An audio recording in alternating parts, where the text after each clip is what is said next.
Hi, welcome to the Fire this time.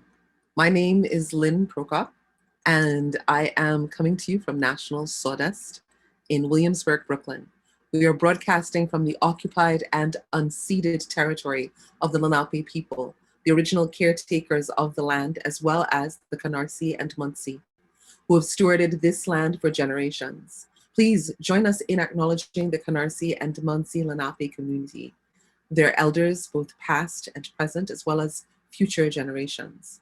National Sawdust also acknowledges that our country was founded on exclusions and erasures of many Indigenous and enslaved peoples. This acknowledgement demonstrates a commitment to beginning the process of working to dismantle the ongoing legacies of settler colonialism and genocide. Again, I'm Lynne Procope. This is The Fire at This Time. I am a dark-skinned Black woman with short curly hair. I'm wearing bright blue earrings and a pale gold satin dress. Our guest this evening is the absolutely brilliant Toyin Spellman-Diaz. She is a virtuoso oboist, one of the founders of Imani Winds, and an absolutely fascinating human being who's doing some cool work, sort of decolonizing, I think, traditional art spaces for chamber music and making, I think, paths in chamber music for both for young people with creative perspectives, but particularly I think for young people of color that are sort of unheralded in the field. So I'm really excited to have her here, and I'd like to tell you just a little bit about her before she joins us on screen. Toyin earned her Bachelor's of Music at Oberlin, her Master's at Manhattan School of Music, and her orchestral career has spanned from the New York Philharmonic to the Chicago Symphony Orchestra, Chicago's Civic Orchestra, the Orchestra of St. Luke's, and the Orphea Chamber Orchestra. She's been hailed by the Washington Post for her smooth, controlled tone and excellent technique. Toyin has performed concertos with the Chicago Civic Orchestra, Manhattan Virtuosi, and with the Kennedy Center Youth Orchestra. She is, as I mentioned, one of the founding members of Imani Winds and has built her career as a champion of contemporary music. Along with her Imani Winds colleagues, she's devoted to discovering new and diverse musical voices and cultures to increase and enhance the woodwind quintet repertoire. Ms. Spellman-Diaz teaches, I think, currently at Brooklyn College and at NYU's Steinhardt School of Music, and she serves on the board of directors at the American Composers Orchestra. Toyin grew up surrounded by her parents' enormous record collection in DC, and it was there that she absorbed many layers of classical music's beauty and the inspiring and uniting potential of the world's diverse cultural landscape. Please welcome to our screens, Toyin Spellman-Diaz. Hi. Hello. Hello. And I think I'll describe myself now. I am a light-skinned Black woman. I have longish, medium-length hair that I have taken the time to curl for you all this evening. And I have a very large blue necklace on that I put on after I saw Lynn's beautiful blue earrings. Wonderful. Welcome, Toyin. Thank you so much for joining us tonight. It's my pleasure. I am super curious about this enormous record collection and the sort of route of where you find your path towards music. You know, throughout the course of this series, we've had folks on who've in one way or another sort of taken us from their homes, from the intimate personal, all the way out to their wider world. And I'm really interested to hear a little bit about yours. Well, I'm happy to talk and proud to talk of my heritage. Starting way before I was born, my grandmother was part of a singing group called, I think it was called the Brown or maybe the Beige and Tan Fantasy. So I can't believe they came up with that name in the 40s. But my grandfather, who was a minister, he was a fantastic singer. And so there's been music in the family for generations. And where I grew up in Washington, D.C., I did indeed have an enormous record collection all around me. My parents were avid music listeners. And my mother, she was quite a good flutist and even better ballerina in her young years. But she was, very intelligent woman and young lady, and knew that ballet was hard. So she went off and she had ideas of changing the world. So she went off, and I'll talk about her later, but to the record collection. I think it was mostly my father who built that, but he is interested in all sorts of different types of music, and exposed me and my sister, who's also was an excellent musician, is now a minister. They both exposed us to incredible music right from an early age. Some of my earliest memories are of going to concerts. And I was lucky because my dad worked for the National Endowment for the Arts for 30 years. And so he'd get free tickets to everything. So yeah. Oh yeah. And his great buddies were at the Smithsonian. So we had free tickets to every event at the Smithsonian of interest. We'd go to blues concerts, opera, ballet. We'd go, I remember seeing Women of the Calabash perform with their shekere. And, I've seen all sorts of stuff from a very early age. So it's not all that much of a surprise that I'm a musician, really. I definitely wanted to go into the arts. I married a percussionist. I have a tambourine and an ancient set of timbales to my left that you can't see on screen. So there's percussion, there's music all over the house. Is there you're in chamber music, but is there a particular sort of, let me ask it this way, actually. Is there music that you turn to outside of chamber music when you are not working, rehearsing, practicing? Is there a genre? No chamber music. I'm going to make an assumption here. No chamber musicians listen to chamber music when they're not playing chamber music.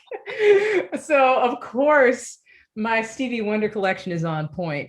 And I have all sorts of different types of music that I listen to. We listen to from very, very new music to very, very ancient music all the time in my house. So it would be fun to come over and just have a listening party. Oh, that sounds like a blast, actually. You should just host a show where you have a listening party. How fun would that be? Yes. I started to ask you said very, very ancient music. And I'm so interested in what kinds of, what's the ancient music that's catching your ear or that has caught your ear? Well, something that I really like is ancient church music. So we listen to Machaut and Josquin de Prez and Hildegard von Bingen and all these old European masters of composition. But we also listen to ancient African music here in our homes, especially the music of the Ocha or the Cuban music. My husband is from Cuba. So we spend a lot of time listening to music of the bata drums from Cuba or from the diaspora of Cuban African music. So that we do that, and we're always listening to. For a while, we lived in the beautiful neighborhood in New York called Jackson Heights. Loved that in Queens. From all over the world in Jackson Heights. Yes. So you'd walk down the street and you'd hear all sorts of. You'd have a wonderful display of different types of music.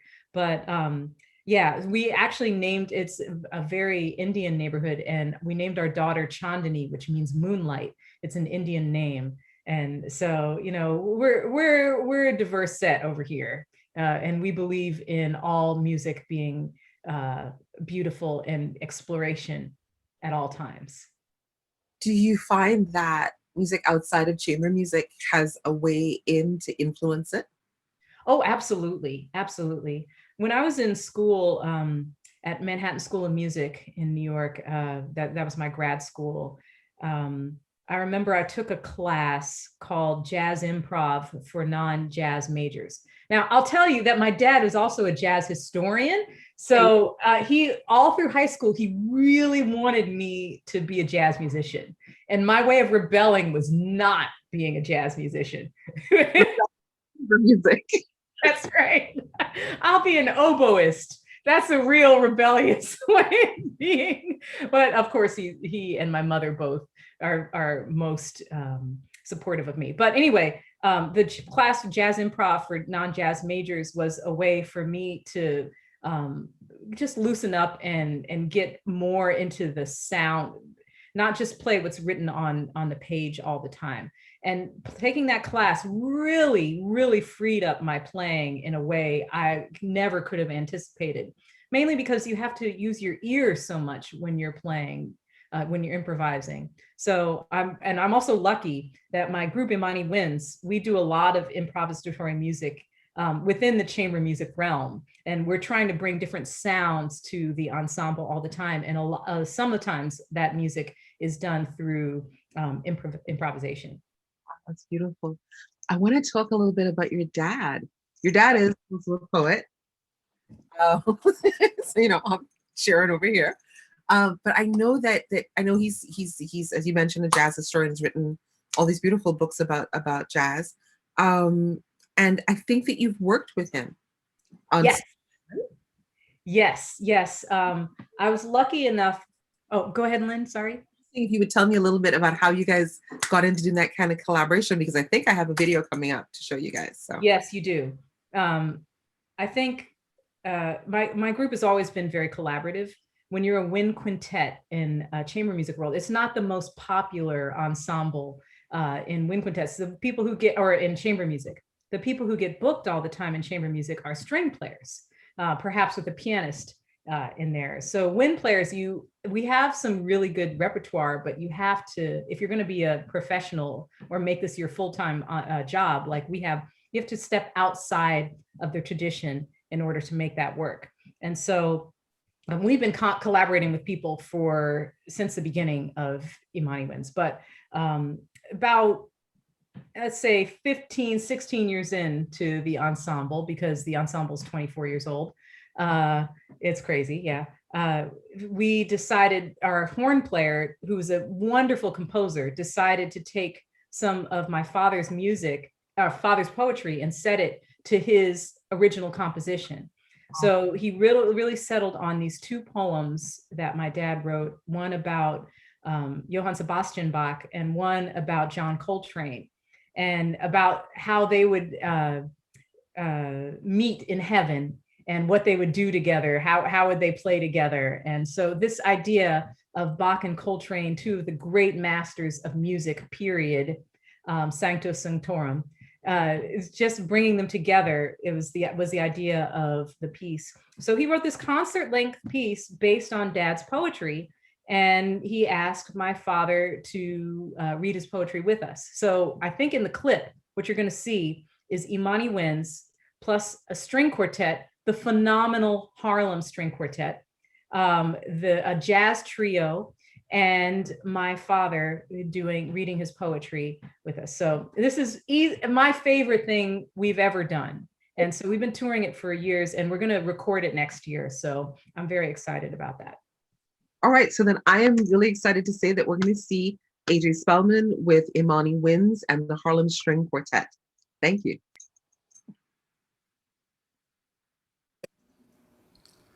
Dead night has me writing poetry in another hotel room. J.S. Bach is on the radio. The keyboard concerto in F minor, the one you also hear on oboe or violin. The Largo movement begins, and the book in my hand drops. The room fades, and I put my reason down to trail the Bach of endless line along this earthless path. Each note full and bright, a brilliant footprint on the dark. Through beauty, past knowledge, into that state that shines too much to be wisdom, is too transparent to be art. I catch a fear of the place where he will lower me when this transporting melody closes. Then, It closes on itself, and here I am, dear John, back at the beginning, better.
I love that so much. You know, that was just an arrangement, as I wrote in the chat, of a part of the Bach Goldberg variations, which happens to be one of my favorite pieces in the world. But it goes on from there. It opens up into a Love Supreme, and then goes from there into all sorts of different combinations of the idea of what the ideals behind Bach and Coltrane are, you know, because Bach was such a Protestant, and Coltrane was such a man of the world and a mystic. And so I think Jeff really explored those two ideas beautifully in the whole piece. Where Yeah. they connect and where they intertwine sort of in our segments, I think. And I also chose that clip because there's a lot of oboe in it. So, you know, that's What made you choose the oboe? The oboe was a choice because I've started on piano when I was 5. We moved to DC when I was about 3, and we moved into this house that was a convent. And interestingly enough, and the big record collection you were talking about, that's actually in the room that was the chapel. So music was our religion. But they had a piano in there, and I was banging on that thing all the time. So my parents got me piano lessons, and then I started flute when I was 9, and I was getting pretty good at the flute and playing in this wonderful orchestra program called the DC Youth Orchestra, which at the time was about 60% African American, which never at that time happened. You would never have a program where Black people would feel so comfortable, young Black children would feel so comfortable playing these instruments and so at home. So anyway, there were a lot of good flute players there and very few good oboe players. So it was a practical thing at first, I must admit, and also practical because my uncle happened to own an oboe. And so he gave it to me, a plastic one, and that was my first instrument. So Wow. what was that? Age of 5? One more time? How old were you? Oh, I was 13 by then. Yeah, nobody starts the oboe early because it has these teeny tiny little reeds, and there's a lot of head pressure when you play oboe. So you have to wait till you're at least 9. They don't want like a 6-year-old playing the oboe. Yeah. So, yeah, that was why I chose it. But then I also think I gravitated towards the oboe because I'm kind of the type of person who likes to strike my own path. I like to be one of a few as opposed to one of a many. And I think that might be partially why I wound up taking a career path where I'm a Black woman in a very European male space with classical music. So, but anyway, oboe is a beautiful, beautiful instrument. You just heard it's plaintive. It's plaintive. So it's easy to be expressive with it. So I think that's why I fell in love with it. Yeah, which is a different part of your journey with it for sure. What is you mentioned, being a Black woman in these white male dominated spaces, and I'd be remiss given the remit of this series not to ask you about this. What's it been like? I know what it looks like for me on the outside looking in. What's the experience been like for you? I mean, you've been charting your path with Imani Winds for a long time, but Mm-hmm. it had to be a thing that pushed you, first of all, even in that direction. Right. Well, before Imani Winds, I was alone in that. Now with Imani Winds, like I said, it's been exactly half of my life I've been playing with them, 24 years. You can do that math real quick. But before Imani Winds came along, I was alone. And I think it was fairly easy for me, I've got to say, because I had supportive parents who had the money to give me the instrument that I needed and to send me to an excellent school. And honestly, because I'm light skinned and smiley and, at that time was straightening my hair and, doing it again now. But, I think people didn't feel threatened by me.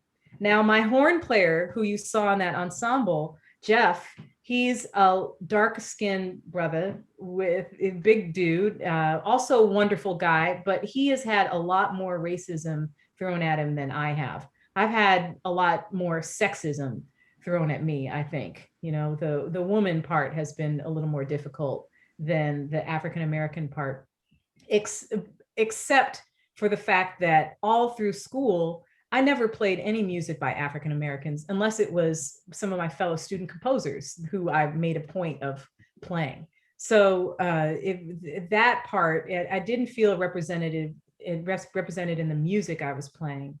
But at Oberlin especially, we had a great crew of African-American students and we took care of each other.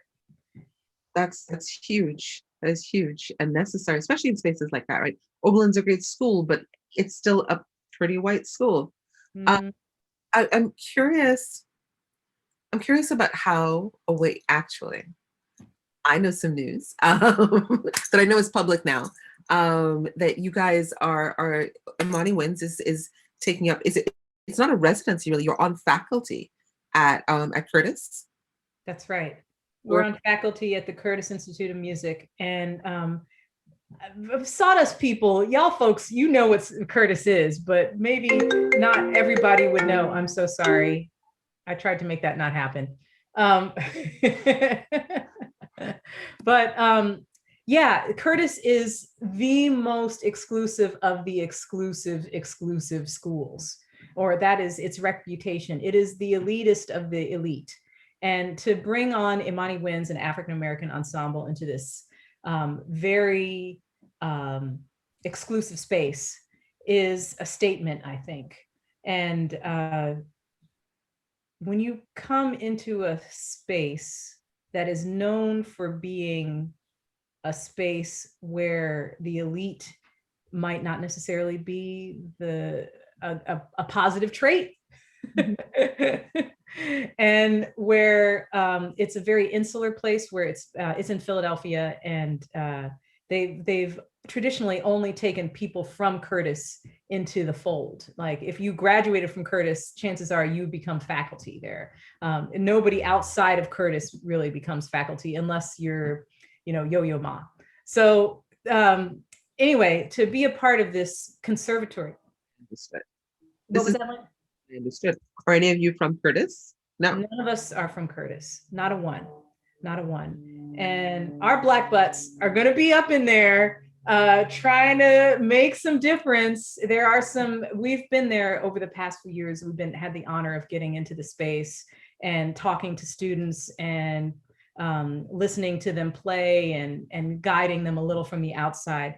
But we got the news this spring that we would be, that they wanted us on faculty, and we jumped at the chance to work with all the students and work on building people who can play extremely well, and also help them to realize that they are citizens of the world, not just of their one little place, and not just part of, the traditional canon of European classical music. So it's going to be a real treat to work with them and bring the idea of playing not just diversity, but playing with your whole self, not just playing with excellence, but playing with heart. I think that's an idea. When you mentioned your experience with the jazz improvisation, right? That opportunity to not just be impeccably following the sheet, but to really bring some of your personal sort of duende and fire to it, and whatever emotion you're able to access. I think when a musician can do it, I've seen you guys do now that I've been obsessing over Imani Wins videos. You guys really are so accessible, like as people on stage accessible, but also there's a feeling in a lot of the pieces that you're a part of it. Does that make sense? Sometimes when I listen to, and it's let me admit, very rare that I listen to chamber music, but music in that world, I feel as though there's a little bit of a distance between the artist that I'm watching and the music that they're performing for me, and it feels as though that's a formal sort of intentional thing. But you guys are intimate in the way that the work comes across, and I can't imagine what a huge change then you bring to a space like Curtis to be setting that fire alight in that environment.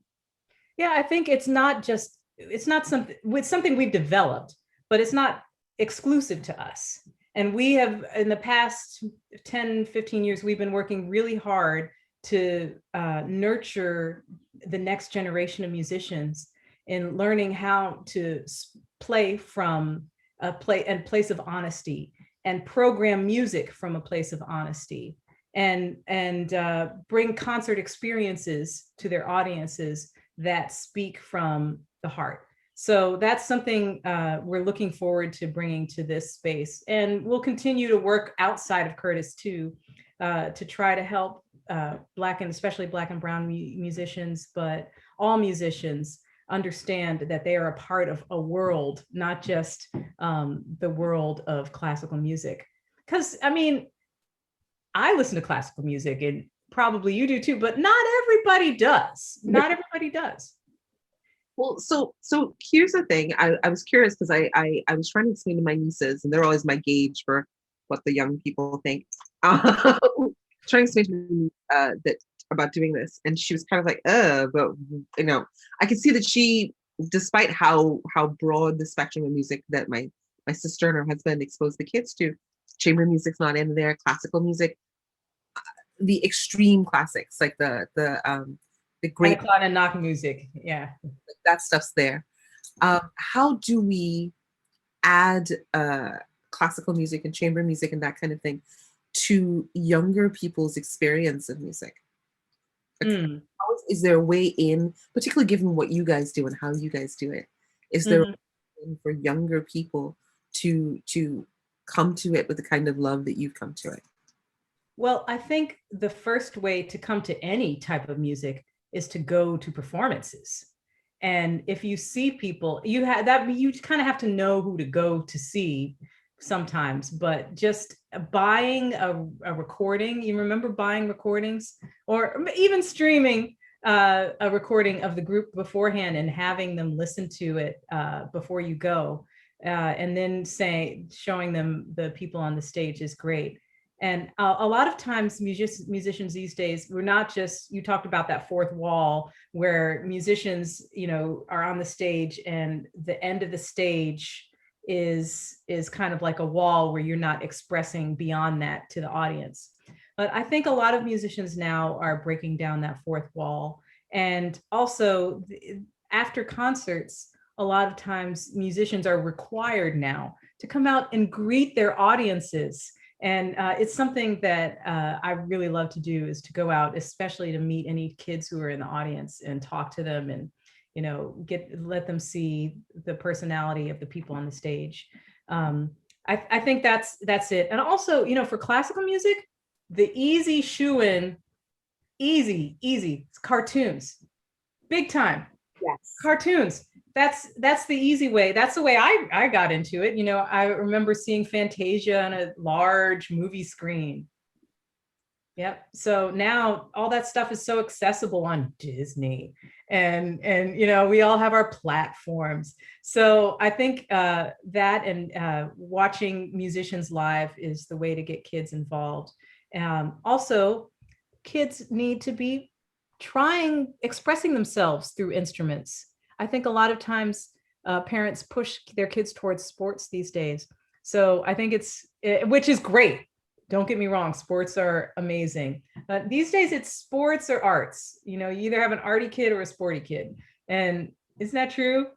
And it's a weird thing because it's a mandated sort of dichotomy, right? We think that a kid who does sports doesn't do arts. Mm-hmm. It's just not true. I mean, now granted, I was definitely into sports more when I was younger and grew into the arts, and therefore grew out of sport. That I'd rather read about basketball than play it. Right. I think that we're the last generation where I'm not sure exactly your age, but I'm going to say that we're similar. Yeah. And so our generation, people still did both back then, but nowadays it's even less. I just think of, in my parents' age, and probably, I think the arts help us process so much that it's difficult to imagine that kids that are being streamed into sports are sort of being lightly denied that solace, Mm-hmm. I'm interrupted you. What were you saying? I was just thinking about the generation before. I was thinking about Bernie Williams, actually. Bernie Williams is actually an excellent guitar player. Really? And yeah, he is. He went to Manhattan School of Music and got his master's in guitar recently, jazz guitar. Yeah. So I know, right? So I think it's possible. And I think a lot of sports people, the older sports people, they did, if they just come out and out of their sports closet and talk about their artistic fully rounded lives. Yes. I think it would be better. Definitely, definitely. So I'm curious, what's the big sort of audacious goal for Imani Wins? Like if you were if you were talking and funders could hear you saying what you want to do that's huge and crazy and no one could possibly imagine you'd accomplish it, what would that be? Oh, that's simple. That's simple. I mean, now that we're we were not a for-profit organization for many, many years. And only in the past 3 years have we become a not-for-profit. So, and so when you're becoming a new entity, when you've been an older entity for so long, you take some time and you talk things through. So we've talked this through a lot. And so we came up with a mission statement that I think encompasses what you're talking about exactly, which is our mission statement is the following: Imani Wins strives to make meaningful connections through music. So if you look at something like our project of Passion for Bach and Coltrane, we're literally putting our history on the stage there, with my father being up there. We're literally putting our history up there with Jeff's favorite piece, A Love Supreme, being one of the impetuses for him to write the piece. And then to perform with the way that you're describing. I mean, I wish we had another clip we could show you guys so you could see the intimacy, but to bring all that, and it is to, and just have people feel the connection that music can do, that can bring, is so important. It's wonderful. I've been wondering, what's your I had to ask this question, not be silly about it. I have writers for whom I feel like I'd drop everything and I would, you know, turn my life around so that I could work with them. Do you have musicians or oboists in particular, but musicians in general, for whom you're just like, you're my hero if I could be on stage with you? Right. I mean, oboe, I've been lucky enough to play with some of my heroes before. So I have reached that goal. But I mean, we always wanted to play with Prince. When he died, oh my God, we were just like, how can we get to Prince? How is this gonna happen? And unfortunately, it didn't happen, but that was our goal. We always wanted to work with Quincy Jones, because he's kind of a person who puts people together, and we're kind of people who put people together. So we always thought that would be amazing. And we've also gotten to work with some of our great jazz heroes. We went on tour with Wayne Shorter. He took us on the road. He wrote us a piece a number of years back. And when he was commissioned to write the piece, we met him and we played for him, and he was just like, you guys are so amazing, I want to bring you on the road with me and my band. And we're like, okay. So we went on. I know it was amazing. So we were lucky enough to go on tour with him quite extensively a few years back, and we worked with Steve Coleman, who's a great jazz saxophonist. We worked with Paquito de Rivera, who is a stellar jazz clarinetist, but he also plays great classical clarinet. And so at this point, I got to say, Lynn, most of the people we ask to work with say yes. I mean, other than, Quincy, we're not there, but yeah. But we're known as being willing to try stuff, and I think that goes a long way when you're working with classical musicians. The fact that we're just willing to try anything. We've worked with dancers, with singers. Whatever you want us to try, we'll do it. So that's kind of how we've built our career, being willing to work with all sorts of ages of people. Anywhere. We don't just play in a main concert stage. We'll go to the community center and play while people are eating their dinner, or we'll work with preschoolers. And that's part of what has this bubble we were talking about earlier of Imani Winds. Just being able to take this bubble and travel like Glinda the Good all over the world and reach all sorts of people has been just an amazing experience for me. What's the most unorthodox place that you've performed? Let's see. I mean, we've played in detentions, in prisons. We have played in malls. We played outside for festivals, for people who are just putting on local community things. When you're a musician, you do all sorts of nonsense. Poets. Yeah, poets too. We're right in there today. Comedians, we'll do wherever you want us to go, we'll do. And you said you played in prison. What was that like? I've taught in prison, and it's such a, for me at least, it was such a step outside of the quote unquote real world, where all the rules that I understood were sort of gone, and I had to renegotiate with myself how I'm going to interact with other people, right? Because I want to treat people like human beings, but I was constantly, and I think too, because I was a woman and I was really in like closer spaces, there were constantly people telling me to be aware and be scared and how to withhold myself. And I'm curious, how was it for you? Because I found myself constantly trying to get closer, and of course, sort of struggling with everything that it comes with. But I'm just curious, how was it for you in prison, in jail? Well, we played for young incarcerated people, and we played for women. We did not play for incarcerated men. So I don't know if that would change things. I'd be happy to do it. I would love to do more work with incarcerated people, because our clarinetist teaches lessons at Sing Sing. So he's working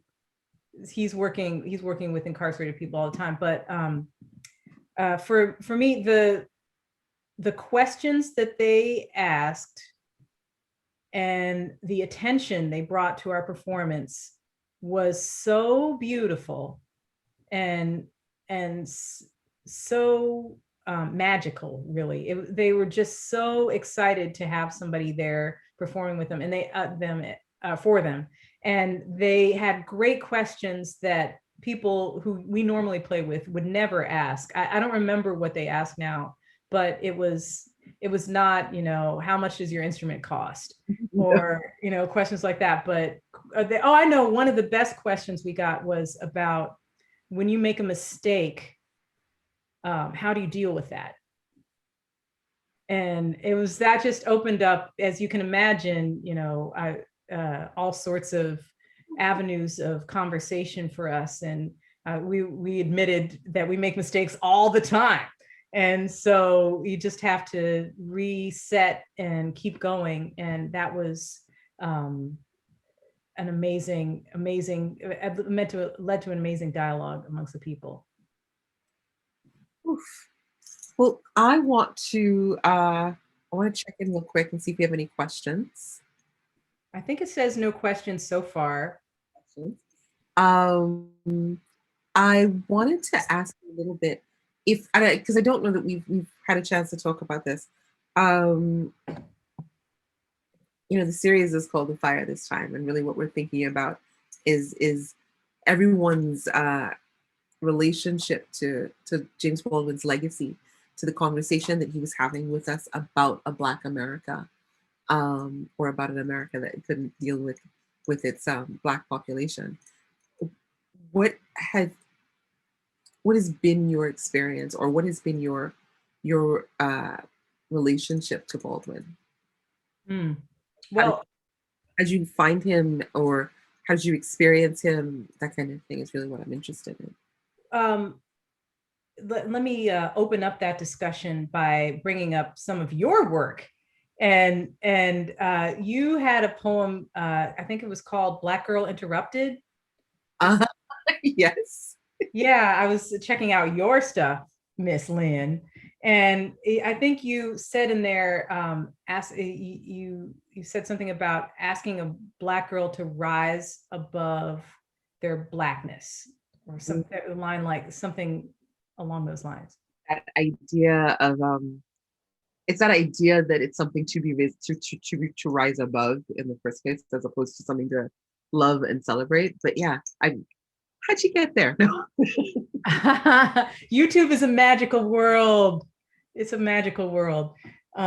So yeah, you're just such a stellar performer. So I'm fangirling a little bit too. So When you want me to come do something with Imani wins. let's do it. Let's do it. Let's do it. So anyway, that idea of rising above your Blackness, I think that kind of relates to James Baldwin a little bit too. And not that it's the idea that you have to rise above anything. Right? Like it's the idea that I can't just be in it and love it and celebrate it. Mm-hmm. I transcend that amongst a million other things that's going on. But I found that he talks about in I think it's in one of the I've been reading conversations with him because I find him so fascinating in interview.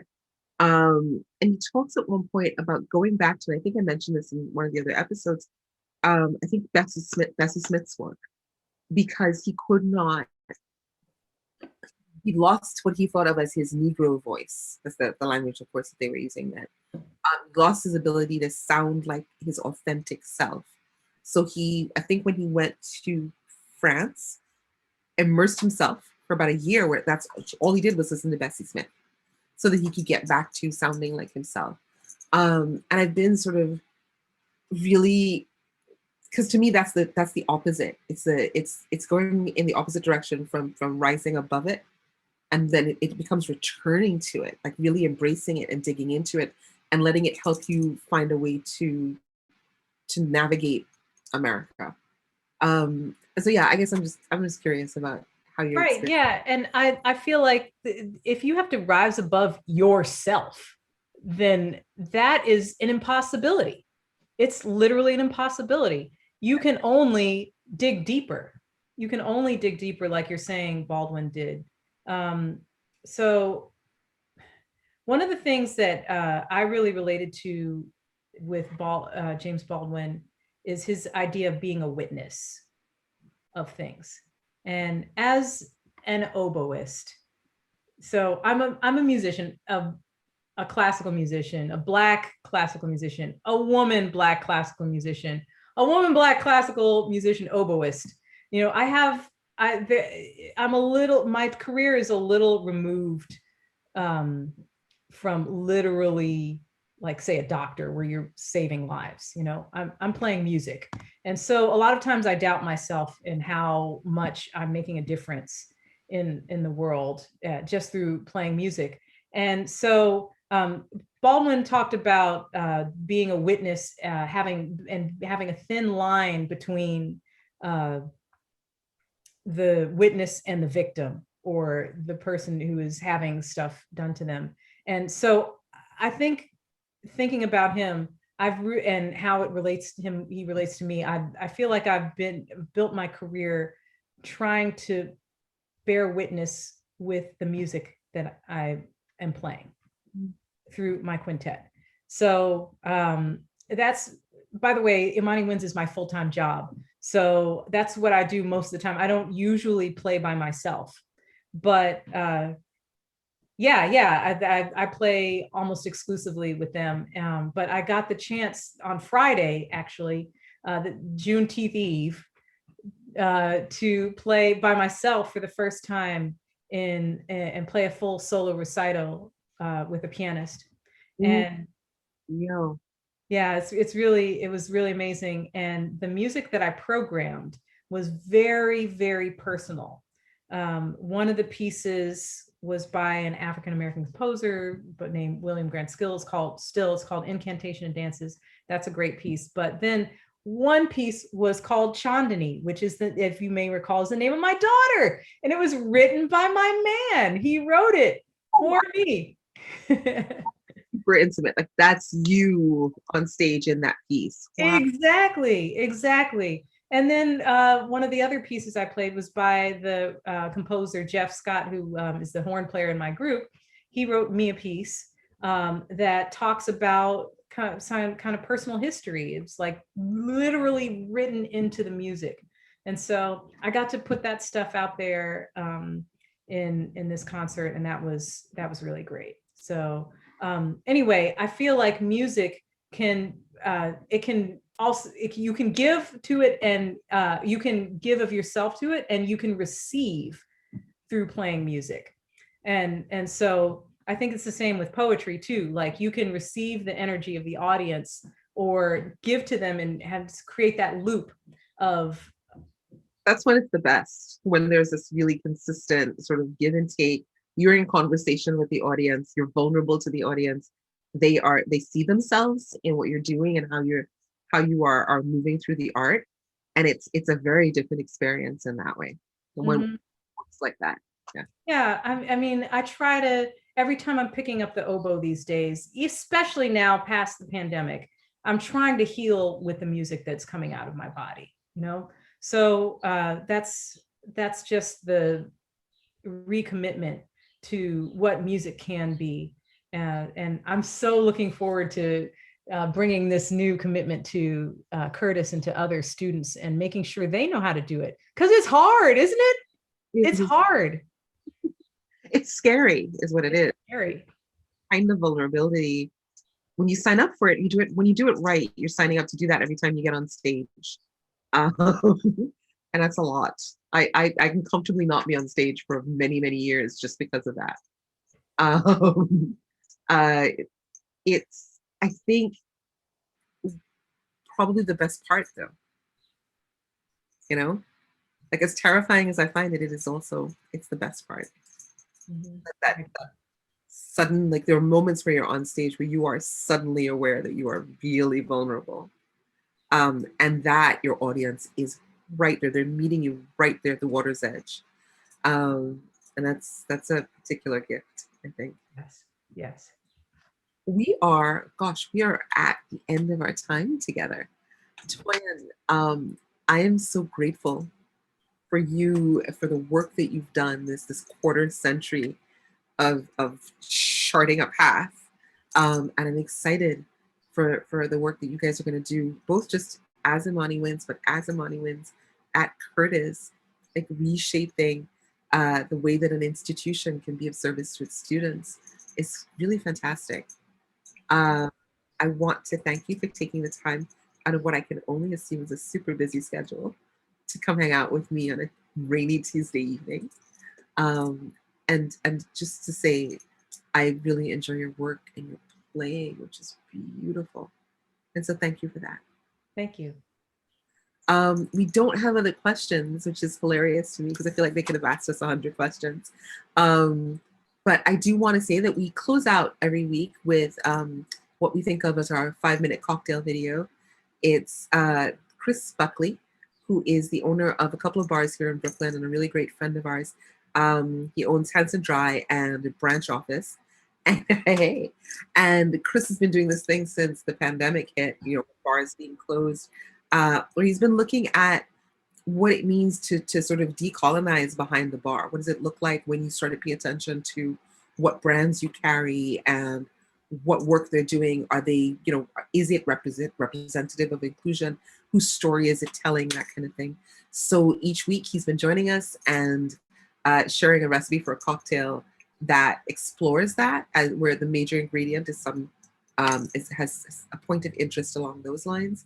And then he makes us a mocktail for those of us sitting at home with kids who would like to also drink. It finally occurred to me, I was like, what do you do mocktails for? I was like, oh, right, for children. And then someone told me, no, that was not a thing, that in fact, adults just sometimes don't drink. How do you get through a pandemic? Right. Up next, please welcome Christopher Buckley and Toyin. Thank you one more time. Bye. Thank you.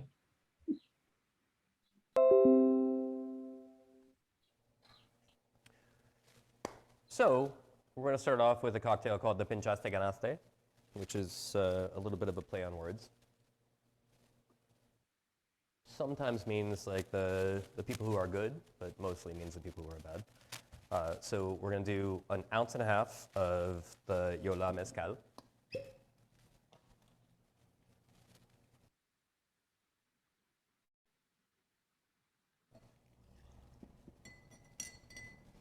And then 1/2 ounce of Applejack. We use Laird's, but there are other ones out there.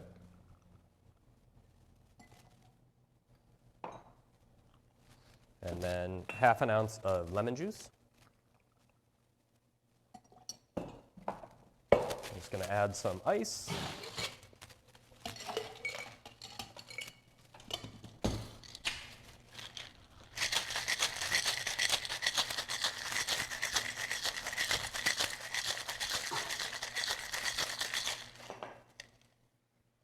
Shake the heck out of it and strain it into a coupe.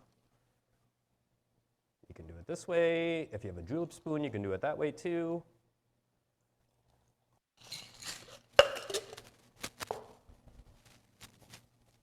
And this particular mezcal plays very well with oranges, so we're just going to put an orange twist on top.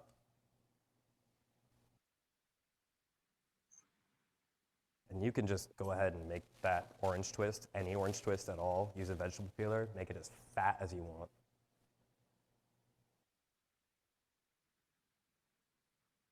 And there we are. They've been just enough there. Hey, Chris Buckley here. We're going to do the mocktail right now for the Yola Mezcal. It's going to be called the Pinche. You could go ahead and just look that up because I feel like I probably shouldn't say anything about that. But we're going to start with 1/2 ounce of passion fruit puree with simple syrup. And you can buy any kind of frozen passion fruit puree. I recommend Lafer, L-A-F-E-R. I have a lemon ginger tea. We're going to do 2 ounces of that. I'm just going to pour this back and forth in between.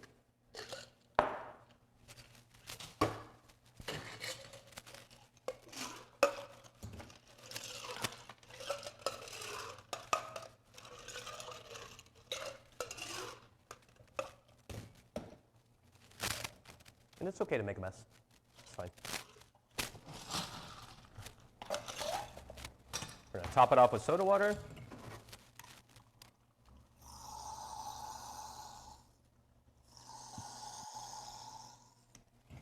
And then just to finish, to give us a high point, just chili powder, any kind you want.